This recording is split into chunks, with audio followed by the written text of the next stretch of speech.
నువ్వు పెళ్ళైన ఆడదానితో సంబంధం పెట్టుకునే ముందు, నీతో అవసరం లేనప్పుడు, నువ్విక వాళ్ళకి ఉపయోగపడవని తెలిసినప్పుడు, ఒట్టిపోయిన ఆవుని కసాయివాడికి అమ్మినట్లు నీ చుట్టూ తిరిగే జనం నిన్ను హేళన చేసి చూస్తారు.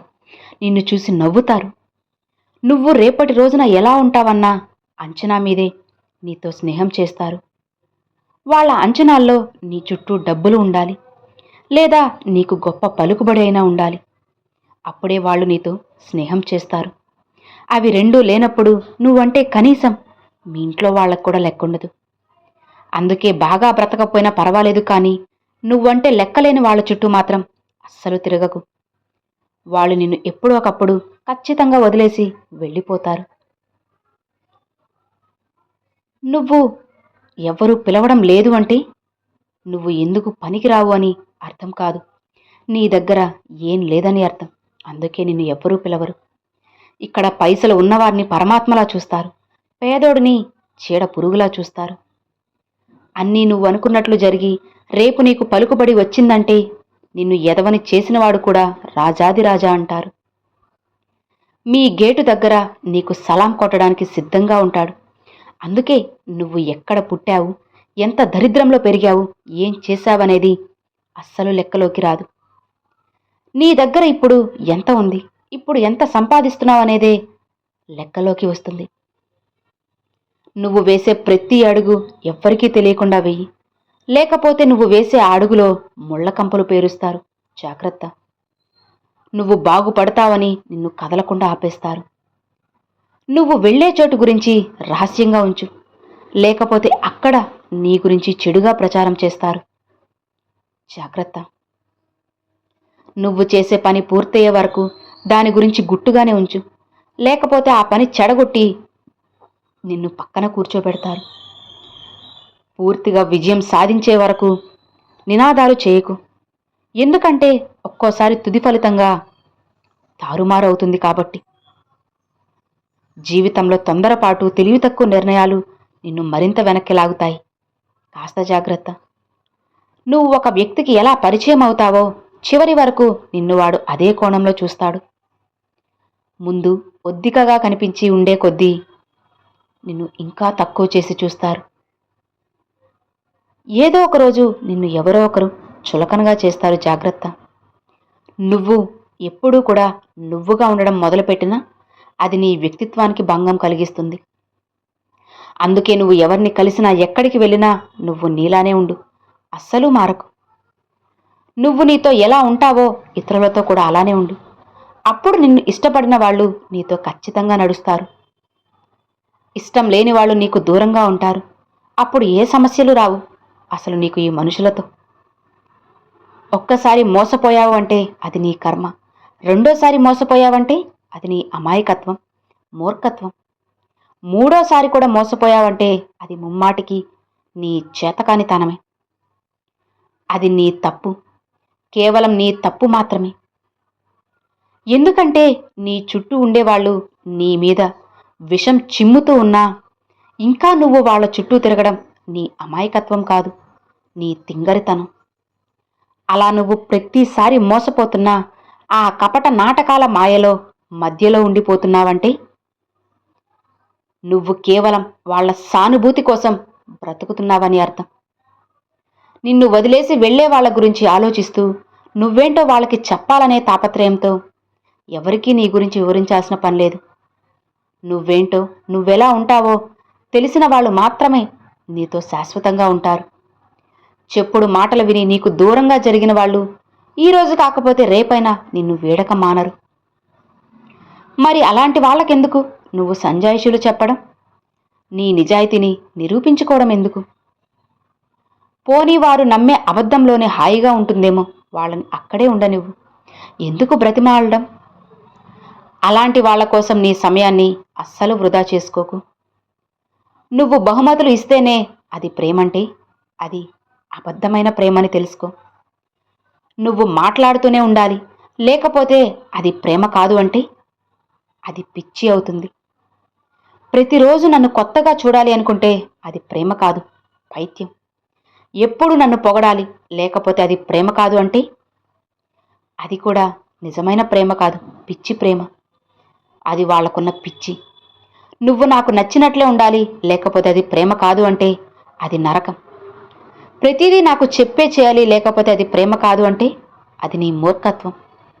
ఎందుకంటే ఏమి ఇష్టమో తెలుసుకోవడం ప్రేమ కాదు, ఏం కష్టమో అర్థం చేసుకోగలగడమే ప్రేమంటే. నీకు ఇష్టమైన దానికోసం చేసే పోరాటాల్లో స్వార్థం అనేది ఎప్పటికీ ఉండకూడదు. నువ్వు చేద్దామనుకునే పని గురించి నీకు తికమక ఉంటుంది. ఒక నిర్ణయంతో ఏదీ మారదని ముందుగా తెలుసుకో. చేయాలనుకున్న దాని గురించి ఎక్కువగా ఎప్పుడూ కూడా అస్సలు ఆలోచించకు. ఎందుకంటే అక్కడే పూర్తి సమయం అనేది వృధా అయిపోతుంది. ప్రతి క్షణం నువ్వు ఆలోచించినంత బరువుగా ఏ రోజు గడవదు. మనమే దాన్ని భారంగా గడుపుతాం, అవునా? ఒక్కసారిగా మారిపోవడానికి నువ్వేం బుద్ధుడివి కాదు. కానీ ప్రయత్నిస్తే ఖచ్చితంగా నీలో కూడా మార్పు అనేది వస్తుంది. ఆ మార్పుకి ఎంతకాలమైనా పట్టొచ్చు. అయితే ప్రతిరోజు నీలో కనీసం ఆవగింజంతైనా ఆ మార్పు తాలూకు లక్షణాలు కనిపించాలి. అప్పుడే అది సాధ్యమవుతుంది. అలా దినదినాభివృద్ధి చెందుతూ పూర్తి స్థాయిలో నువ్వు అనుకున్న గమ్యం చేరే వరకు నిన్ను నువ్వు మలుచుకుంటూనే ఉండు. నువ్వు పడ్డ ఆ కష్టం నిన్ను ఈ ప్రపంచానికి ఎంతో గొప్పగా, అందంగా చూపుతుంది. ఇక నువ్వు అడగకుండానే ఎన్నో ప్రత్యేకతలు నీకు ఎదురవుతాయి. అక్కడితో ఆగిపోకుండా నువ్వేనా అనే ఆశ్చర్యం నీకు కూడా కలుగుతుంది. ఇదే నీలో వచ్చే నిజమైన మార్పు. ఇది ఒక్కరోజులో వచ్చేది కాదు, నిరంతర సాధనతోనే ఇది నీకు సాధ్యమవుతుంది. ఒక్కరోజులో అస్సలు కుదరదు. ఇక్కడ ఎవడూ నిన్ను ఓదార్చడానికి సిద్ధంగా లేరు. వారికి బాధలు ఉంటాయి. బ్రతుకు నీది, బ్రతుకు తెరువు బాధ్యత నీది. కష్టం నీది, కారే చెమట చుక్క కూడా నీదే. ఏది ఏమైనా నీ ముందు కష్టం నిలబడినప్పుడు నువ్వు మాత్రమే దాన్ని ఎదిరించాలి, లేకపోతే ఓడిపోవాలి. అంతేకాని చెయ్యి పట్టుకొని నిన్ను ఆ కష్టాల కడల్ని ఎవ్వడూ దాటించడు. ఇది జగమెరిగిన సత్యం. ఎవరో వస్తారని, వాడు నా చుట్టమని నమ్మి ఒకేసారి 2 రకాలుగా మోసపోయి నువ్వు ఓడిపోతున్నావు. నువ్వు నీ జీవితాన్ని మరింత ఒత్తిడిగా చేసుకుంటున్నావు. నీ పక్కింట్లో ఉన్న పిల్లని ఎలా పడేయాలి అనే ఆలోచన ఉంటుంది. అదే నీ ఇంట్లో ఉన్న నీ అక్కో చెల్లో ఇంకొకటికి పడకుండా నువ్వు చూసుకోవాలి కదా. ఎవరైనా ఒకటే కదా. ఎదురింట్లో ఉన్న పెళ్ళైన అమ్మాయిని మరొకడు ఎంగిలి చేసిన ఆడదాన్ని లైన్లో పెట్టే పనిలో బిజీ అవ్వకుండా, మీ ఇంట్లో ఉన్న మీ భార్య మరొకడి ఆకలి తీర్చే పనిలో పడకుండా నువ్వు జాగ్రత్తగా చూసుకోవాలి. నువ్వు ఎంతగా కోరుకున్నా రేపు అనేది నీ చేతిలో అస్సలు ఉండదు. అలానే నువ్వు ఎంతగా కావాలి అనుకున్నా ఒక్కసారి దూరం చేసుకున్నావు అంటే ఇంతకుముందు ఉన్నంత ప్రేమ మళ్ళీ తిరిగి రాదు.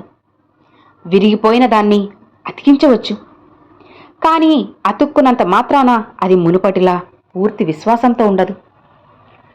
అలా అతికించిన దాని మీద మనకు కూడా నమ్మకం ఉండదు. ఎందుకంటే అది మళ్ళీ విరిగిపోయే అవకాశాలు చాలా ఎక్కువ కాబట్టి. సరిగ్గా అలానే నువ్వు ఒకరి మనసు విరిచే ముందు మరొకసారి ఆలోచించు. ఒక్కసారి ముక్కలైతే ఇక ఎప్పటికీ కూడా ఆ అవిటితనం నుంచి ఏ బంధం కూడా మునిపటిలా అస్సలు మారలేదు అని తెలుసుకో. ఇక అలానే చేతగాని వాడి చేతుల్లో కాకుండా అసూయతో తన వంకర బుద్ధి వెళ్ళగొట్టగలరు. అలాంటివాడు ఎప్పటికీ కూడా ఎవ్వరికీ పోటీ రాలేడు. ఎందుకంటే వాడి పోరాటం మొత్తం అందని ద్రాక్ష పళ్ళ కోసమే ఉంటుంది కాబట్టి. చేసుకోవడానికి ఒక పని, చుట్టూ స్నేహితులు, 4 ముద్దల అన్నం, ఒక కుటుంబం, ఇవి ఉన్నా సరే నువ్వు ఇంకా కక్కుర్తిగా గొంతెమ్మ కోరికలు కోరుతున్నావంటే అది నీ అల్పబుద్ధి. జీవితం ఒక్క సూత్రం మీదే ఆధారపడి ఉంటుంది. అది ఏంటి అంటే కష్టపడుతూ తెలివిగా మసులుకుంటూ జీవించు. ఎవరి మీద ఏడవకుండా ముందుకు వెళ్ళిపోతే మంచి రోజులు నువ్వు చూడగలవు. లేదంటే దరిద్రాన్ని మూటగట్టుకుని అక్కడే ఆ కక్కుర్తిలోనే ఆగిపోతావు. ఈరోజు నీది, రేపు నీ కళ, వచ్చే నెల నీ భ్రమ. ఎవరు అవునన్నా కాదన్నా సరే ఇదే సత్యం, నిజం. మరి ఎందుకు ఎప్పుడో చేసే దానికోసం అంత తీవ్రంగా ఆలోచించి గొప్పగా మొదలైన ఈ రోజుని నువ్వు కనీసం పట్టించుకోవడం లేదు? ఇదిగో ఇప్పుడు ఈ క్షణం నీ చేతిలో ఉంది, నీ సొంతం. అస్సలు వదలకు ఈ అందమైన క్షణాలని. ఎందుకంటే రాబోయే కాలం ఏం తీసుకువస్తుందో ఎవ్వరికీ తెలియదు. నీ సంతోషాన్ని, అనుభవాల్ని మొత్తం నువ్వు మూటగట్టుకుని రేపటి కోసం ఎదురుచూడు. అంతేకాని ఆశలు పెట్టుకోకు. నువ్వు అనుకున్నవన్నీ నిజమైపోతే నీకు జీవితం లోకువైపోతుంది కదా. అందుకే భగవంతుడు రాబోయే ప్రతి గడియను గమ్మత్తుగా నీకు పరిచయం చేస్తాడు. దానికోసం వేచి చూడు. ప్రస్తుతంలో 100 ఏళ్ల ఆనందాన్ని వెతుక్కు. మనల్ని అర్థం చేసుకునే వాళ్లతో మనం ఎక్కువగా వాదించాల్సిన అవసరం అస్సలు లేదు. మనం కావాలి అనుకునే వాళ్ల దగ్గర మన గురించి ఎవరేం చెప్పినా సరే అస్సలు భయపడాల్సిన అవసరం లేదు. ఎందుకంటే మనది స్వచ్ఛమైన ప్రేమ కాబట్టి. నిన్ను ఇష్టపడిన వాళ్ళకి నువ్వు ఎప్పుడూ సంజాయిషి చెప్పనవసరం లేదు. నువ్వు ఎంత ప్రేమను చూపిస్తున్నావని పదే పదే చెప్పనవసరం లేదు. నిన్ను వద్దు అని అనుకున్న వాళ్ల వెంట నీ సమయం వృధా చేయాల్సిన అవసరం నీకు లేదు కదా. నిన్ను నమ్ముకున్న వాళ్ల కోసం ఉన్నదంతా కోల్పోవడానికి కూడా వెనకాడాల్సిన అవసరం నీకు ఉండదు అని తెలుసుకో. నువ్వంటే పడని వాళ్ళకి నువ్వేంటో నిరూపించుకునే ప్రయత్నం చేయనవసరం లేదు. ఎందుకంటే బంధం అంటే ఇక్కడ ఇద్దరి మనుషుల కలయిక కాదు, వాళ్ళ మనసుల కలయిక అని నువ్వు గుర్తుపెట్టుకో. అదే స్వచ్ఛమైన బంధం. నువ్వు వేసే ప్రతి అడుగులో చాలా భయాలు ఉంటాయి. సంపాదించాలి, ఎవరికి ఏ లోటు రాకుండా జాగ్రత్తగా చూసుకోవాలి. మరి ఇన్ని ఆలోచనలు మోస్తున్న నువ్వు ఎందుకు నిన్ను తక్కువ చేసి చూసుకుంటున్నావు చెప్పు? కోరుకున్న ప్రతిదీ నువ్వు సాధించలేవు, కానీ నువ్వు సాధించినవన్నీ గొప్ప గొప్ప విజయాలే అని తెలుసుకో. ఈ దినదిన యుద్ధంలో ఒక మధ్యతరగతి కుటుంబానికి లాక్కుని వస్తున్న యోధుడివి నువ్వు. అలాంటి నిన్ను దాటేది ఎవడు? నీతో పోటీ పడేది ఎవరు? నువ్వు ఒక్క అడుగు వెనక్కి వేస్తే అది నీ పరిస్థితి వల్ల కావచ్చు. నిన్ను ఎవ్వరూ వెనక్కి లాగలేరు.